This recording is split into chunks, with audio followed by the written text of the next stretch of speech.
Welcome back to Take Time for Torah. I hope all of you had a wonderful Passover holiday, enjoyed your Sedarim, and enjoyed family and friends. I want to start with a story from Pirkei de Rebbe Eliezer, a midrashic work. It teaches about the beginning of creation. And during the third day of creation, the earth was as flat as a board, with the waters covering it entirely. But when the word came forth from on high, mountains and hills arose from the sides of the earth, and the waters were scattered about, as valleys were formed, and the waters flowed into those valleys, and there are deep waters beneath the surface of the earth. Rabbi Yoshua teaches us that the depth of the earth is the distance of 60 years' walk, and that there, at the end of that walk, there is one fountain that sits immediately above Gehinnom, the fiery hell, which from there flows these wonderfully warm waters to provide pleasure for human beings. This midrash teaches me that we get to enjoy the pleasures of warm water, but based upon fiery hell.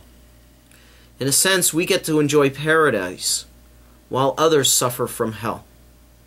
And over Shabbat Chol Moed, the Shabbat during Passover, we spent some time talking about slavery.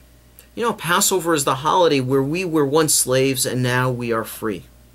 Well, continuing in this world, there are still 27 million people who remain enslaved by different means, who are trafficked from there is human trafficking where they are trafficked from one group to another, sold as property. How can this be in the 21st century? But it still remains. Our job as individuals, and the meaning of the Passover holiday which just passed, is to find ways to free people from slavery. Now, slavery can be defined in many different ways. For purposes of this, slavery means human trafficking. People who are sold from one group to another, who are sold into the sex slaves, agriculture, factories. Even in our own communities, we find people who have been enslaved against their will and are not able to find their own freedom. This is what we need to begin to prevent. A group called NotForSale.org is a campaign to end human trafficking and slavery in the world. What can we do? There are 10 commandments. We can talk about it. We can pray about it. We can find ways to clean up that distribution chain that we are part of. Yes, we expect quality goods for inexpensive prices. Yes, we expect our rugs to be beautiful and wonderfully made. But do they have to be made by child slave labor? Or is there another way for us to do it? Recently in the newspaper, there was an article about Just Coffee, a group who have started to work with Mexican coffee growers in the process of not only growing the beans, but also processing them and selling them. See, the real money in that is through the processing and the selling, not just the growing. And they have created a group which sells the coffee at market, if not above market prices. And this is a way to help those Mexican farmers.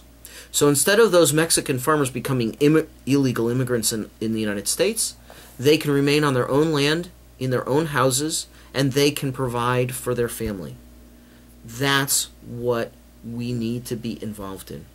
Can we do this 100% of the way? No. But are we free to ignore it? No, we are not. This week's Torah portion, Parshat Kedoshim, begins, Kedoshim tihiyu ki kadosh ani Adonai. You should be holy, for I, the Lord, am holy. In a sense, we need to emulate the best characteristics of God. For us to help others, strive to be fair in our practices. We create boundaries. Holiness, Kadosh, is about establishing boundaries. We will go this far and we will do this in this way, but no further. Rabbi Chaim Luzzatto, a great theologian and philosopher, teaches in his Sefer Mesilat Yesharim that holiness begins in service and ends in reward. In a sense, as we start to work at what we are trying to do to help others, to end slavery, it will end as a gift. Our bracha at the end of our Sedarim was that this year we are slaves, next year we should be free. So my prayer today is this year there are 27 million who are enslaved. Next year may they all be free. And they will be free because of our actions to acquire goods through legitimate, fair trade practices. Shabbat Shalom, and I look forward to seeing you next week.